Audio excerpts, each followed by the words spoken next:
પ્રભુ ઈસુ ખ્રિસ્તના નામમાં આપ સર્વને પ્રેમી સલામ. ગીતશાસ્ત્ર 73ને આધાર રાખીને આપણે પૃથ્વી પરના જીવનની સમૃદ્ધિ માટે પ્રભુનું વચન શું કહે છે તે સમજવાનો પ્રયત્ન કરી રહ્યા છે. નીતિવચનના પુસ્તકમાં દ્રવ્ય અને દ્રવ્યવાન વિશે ઘણી બધી વ્યવહારુ વાતો લખવામાં આવી છે. દાખલા તરીકે નીતિવચન 23:4-5 લખવામાં આવ્યું છે કે દ્રવ્યવાન થવા માટે તન તોડીને મહેનત ન કર, તારું પોતાનું ડાપણ મૂકી દે, જે કંઈ વિસાતું નથી તે પર તું તારી દ્રષ્ટિ ચોંટાડશે. કેમ કે દ્રવ્ય ગગનમાં ઉડી જનાર ગરુડ પક્ષીના જેવી પાંખો નિશ્ચય ધારણ કરે છે. મતલબ કે દ્રવ્ય કાયમ રહેતું નથી. નીતિવચન 27:24 પણ એ જ લખ્યું છે, કેમ કે દ્રવ્ય કાયમ ટકતું નથી અને શું મુગટ વંશ પરંપરા ટકે છે. આ જગતની દોલત અને દ્રવ્ય અને માલ મિલકત અને સમૃદ્ધિ આપણી સાથે કાયમ માટે રહી શકતા નથી. સંજોગો વસાત આપણે એ સગડું ગુમાવી પણ શકીએ છીએ. માથી 6:19 ઈસુ ખ્રિસ્તે કહ્યું છે કે પૃથ્વી પર પોતાને માટે દ્રવ્ય એકઠું ના કરો, જ્યાં કીડા તથા કાટ નાશ કરે છે અને ચોરો ખાતર પાડીને ચોરી જાય છે.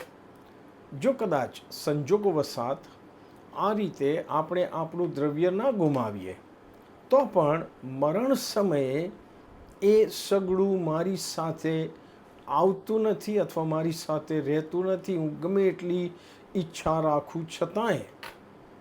1 તિમોથી 6:6-10 સંત પાઉલ જુવાન તિમોથીને આ સંબંધી ચેતવણી સહિત આશીર્વાદિત માર્ગદર્શન આપે છે. તેને આપણે ગંભીરતાથી લેવાની જરૂર છે.